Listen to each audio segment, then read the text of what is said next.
So let's jump into a quick simulation of a World War III scenario, because I may not be a geopolitical expert, but I have studied the world wars and have been writing about World War III with China and the United States at the center of it in my fantasy universe for years now. It's a big part of at least the late era of the story. In my fiction, it's just a compelling drama unrelated to current events, but here we can dig into realistic predictions. So here's the situation. We've got an administration in America that's led by a very old man who's arguably senile and still thinks the balance of power is what it was during his prime. Western foreign policy has been creating an Eastern axis over the last 30 years. What is their unifying rubric? It should scare you. Opposition to human rights in favor of state rights and being anti-democratic. Practically every state that hates the West, and I'm saying state, mind you, hates the West for one reason only: freedom. They're dictators who believe they should be allowed to make people disappear and torture, kill them, oppress them, do whatever they want to them, if the state deems it to be in their interest. We, as proponents of the Western way of life, say, no, you don't understand. Pluralism generates a diversity of approach that ends up being beneficial, while they go, no, you don't understand. The blunders caused by the redundant voices of the plethora, of which there are many, aren't justified by the innovation and adaptation capabilities that spawn out of it once in a blue moon, which, to be honest, they have a point, but it's still scary. They say we can do that under a hegemony as well. We don't need the noise. To us, it's the voice of the people that should take precedence over the power of government. To them, as dictators, nobody takes precedence over the government, and there are no limits to their power. And it's been working marvels for China. They experienced nothing short of a miraculous increase in their standards of living, lifting people out of poverty, a state of over 1 billion citizens, mind you, positioning themselves to be one of the world's superpowers in a very short span of time. Frankly, I'm not even sure we're right. Maybe the East had it right all along, but I'm not about to find that out a second before the nukes launch. First we avoid the war, then we can talk about who should rule the world and how to get there peacefully.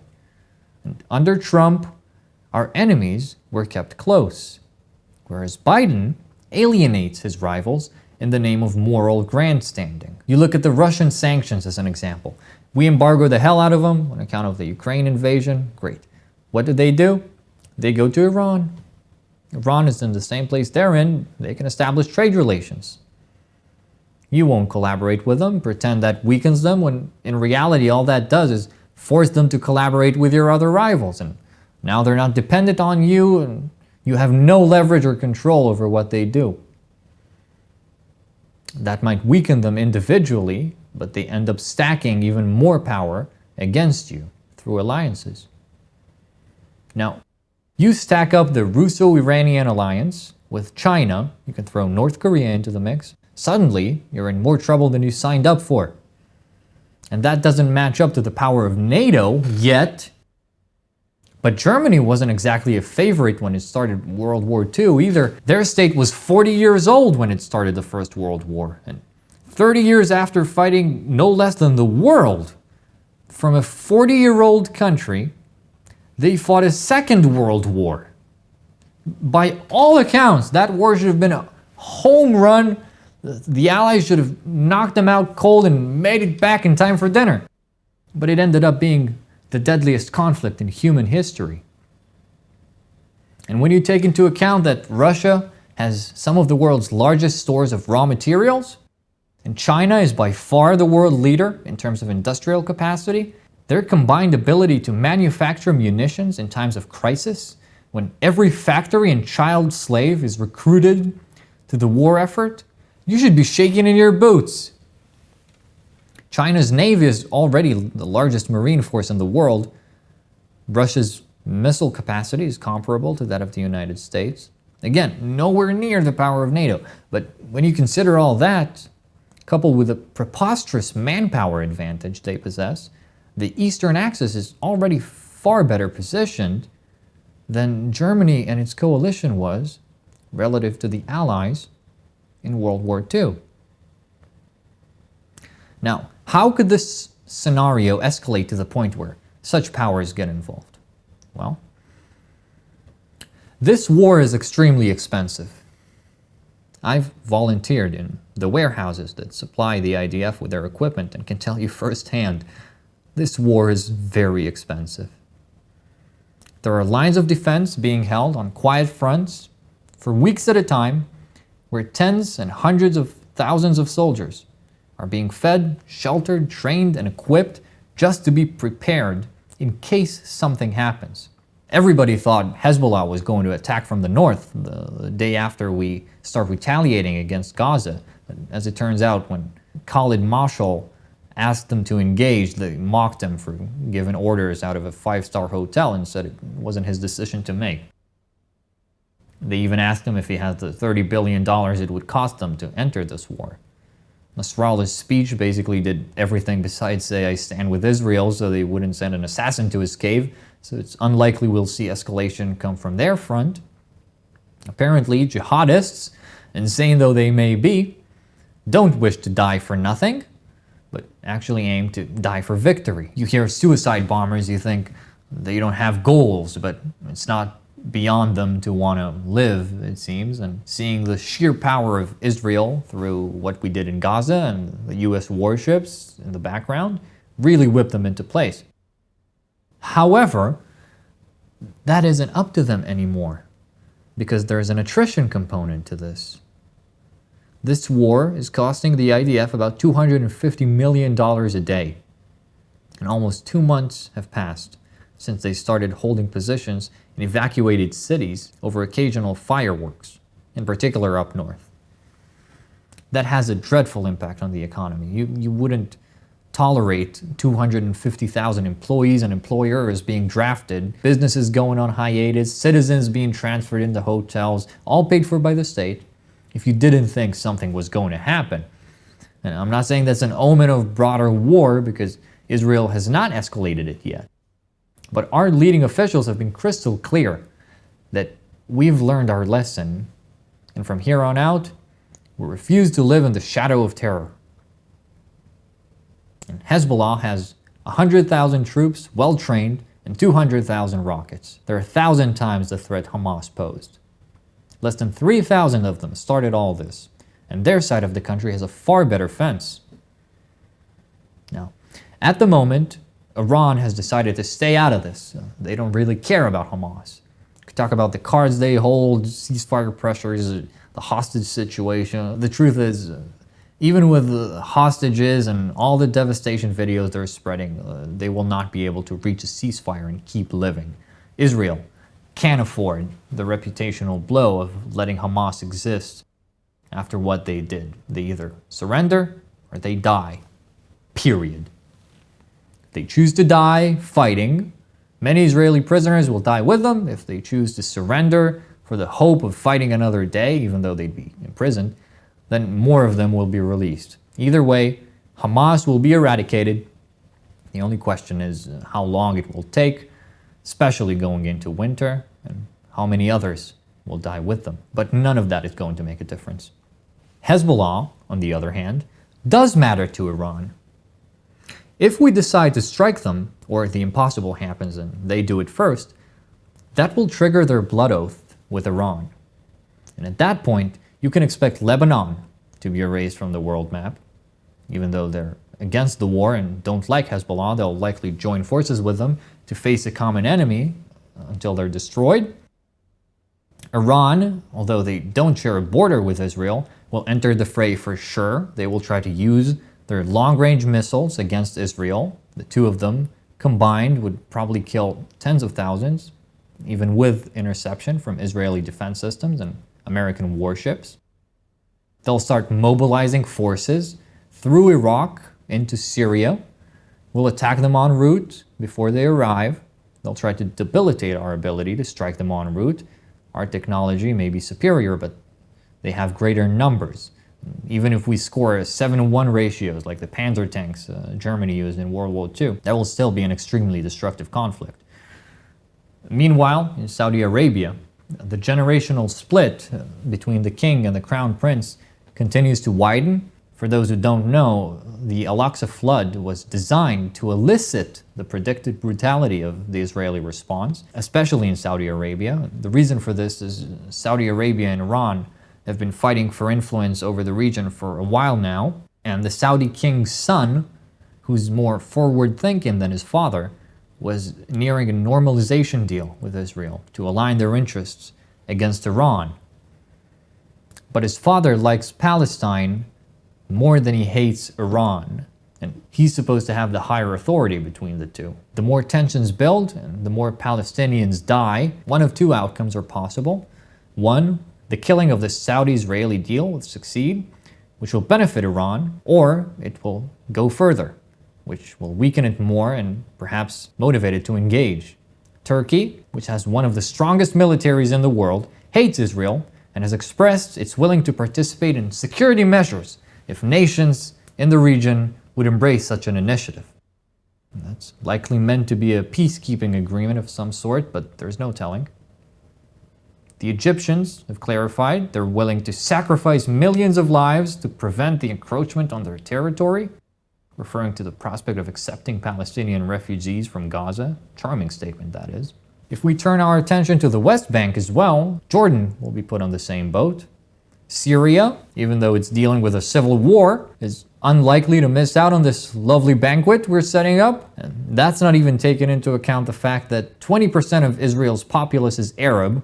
There have been 2 intifadas here in the past, and the people who blow up buses don't just come from a few known villages. You hear stories of people's co-workers missing work to celebrate the events of Black Sabbath. There's waiters that serve you dinners at restaurants. And if you think that's the end of the list when it comes to Middle Eastern enemies of the West, you haven't been processing the scale of the strategic blunder I spent this monologue talking about. The forces of the opposition cannot be overstated. The truth is, the Abraham Accords amount to nothing but a glorified ceasefire. It's a highly conditional peace that will be thrown out the window the second it's convenient. The impacts that will have on the first world will be manifold. First of all, the American government has stacked up $33 trillion of national debt.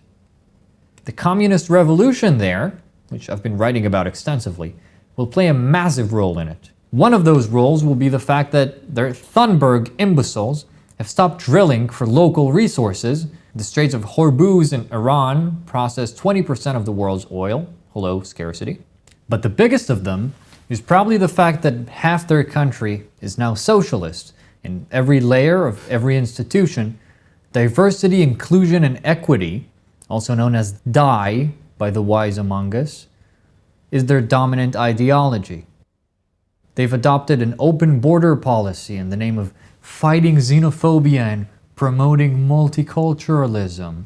For many years now, there's an untold number of illegal immigrants present in the country, that's specifically in America, but also in Europe. It's basically been experiencing a polite conquest and getting overrun with enemies who despise everything the West stands for.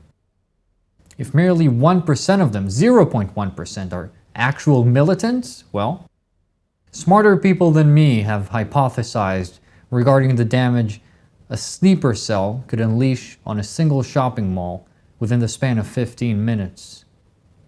I won't get into speculations regarding other countries' vulnerabilities because you can multiply that by 1,000, but let's just say it's very probable that after October 7th, the Democrats are going to seriously regret using the linguistic morphology of 9/11 to describe the Capitol riot of January 6th. They're due for the grimmest of reminders that people who like red hats and parents who don't want their daughter's breast cut off without their consent are not actually extremists, and certainly not domestic terrorists. We'll just leave it at that. Between them and the Western communists, that's 2 anti-Western factions already destabilizing their allegiance to our cause. Those mobs pose more of a threat to us being where we are now than if we lived among them. And while all this is happening, China might imitate the American policy during World War II and let the conflict where its enemies thin as they recover and emerge out the other end as the new world leader. They're already trying to play the responsible adult and arranging for a diplomatic solution through the Shanghai Cooperation Organization. So, best case scenario, China sees a window to invade Taiwan and continue to empower their economy, maybe even expand to the Philippines while the US is heavily distracted. Or worst case, they get involved militarily. And between them and Russia, if one gets involved, both get involved. And if both get involved, the world ends. The concept of mutually assured destruction has been sufficient to prevent the use of nuclear weapons up to this point in time. But the deeper we go into escalations, it becomes increasingly likely somebody is going to stumble over what's called a nuclear tripwire, which is a metaphor that describes the point in human psychology in which mutually assured destruction becomes acceptable. Nobody knows where it is or if it exists, but it's hypothesized to be activated by either imminent doom or a suicidal, sociopathic megalomaniac at the head of a nuclear state. And that's without even getting into cyber warfare. God only knows how those two things could coincide. If Russia or China or Iran or all of whom have advanced cyber warfare capabilities were facing defeat and they discovered a way to trigger an enemy's nukes where they are, remotely, the so-called cyber nuclear incident, this scenario could become apocalyptic. And under that scenario, Israel would definitively become a second Auschwitz. Except this time, we've concentrated ourselves, surrounded by millions of people who could impose a death march on their own children. Then we might learn the painful lesson that foreign relations can be the cause of genocide.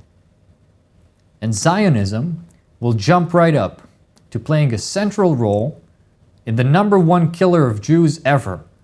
Now, thankfully, the collaboration among the Eastern Axis has been fairly unstable. Nobody really likes them, and they don't really like each other.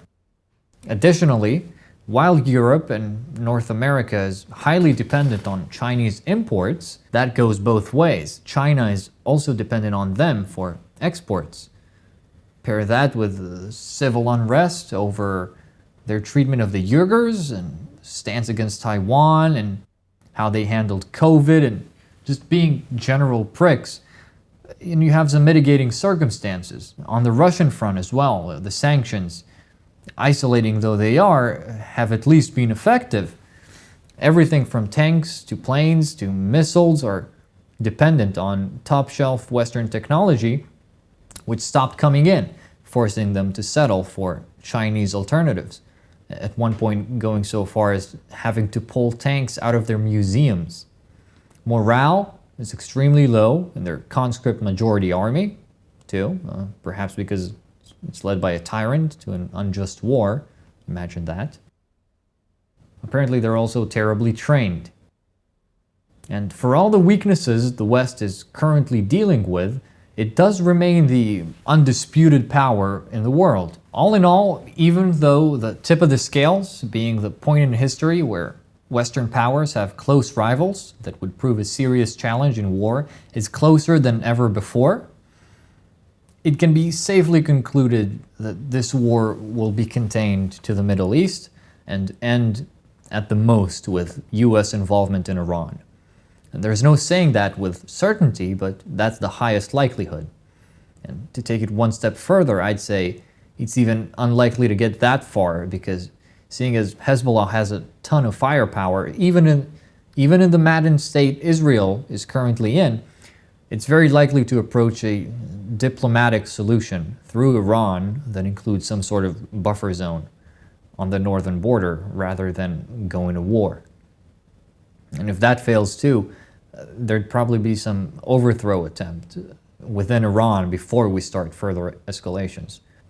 One thing is certain, however, and that is that this entire event should serve as a wake-up call. Israel is a flashpoint in the current geopolitical landscape where the irrational conflict between Zion and Jihad interlocks with a global network of vying superpowers, straddling clusters of rivals who've never been better positioned to initiate the worst event this world has ever seen. And it all began with the single stupid decision to bring the Jews back to the land of God. The actual historical significance of this region is right here in the present and in the future, and it has absolutely nothing to do with a dusty old book. If we're not careful, we could find ourselves recreating the assassination of Franz Ferdinand, a seemingly isolated event that spiraled out of control with no means of stoppage and started World War I. We, the Jews of Israel, have a central role to play in this Game of Thrones. Firstly, by limiting the extent to which we are a burden on our big brothers in America who are already struggling without our exposure to imminent annihilation. And secondly, by doing everything in our power to position ourselves in the ideal spot for us to prosper and contribute to the maintenance of Western dominance on the global stage. This has been in discussions for a long time now, but some people still don't seem to get it. It is no less than world peace and the survival of the entire human race that hangs on Western strength. We have a moral obligation, a dire necessity to cleanse our ranks of any weaknesses that threaten our security. And Zionism is one such weakness. It's time to move past it.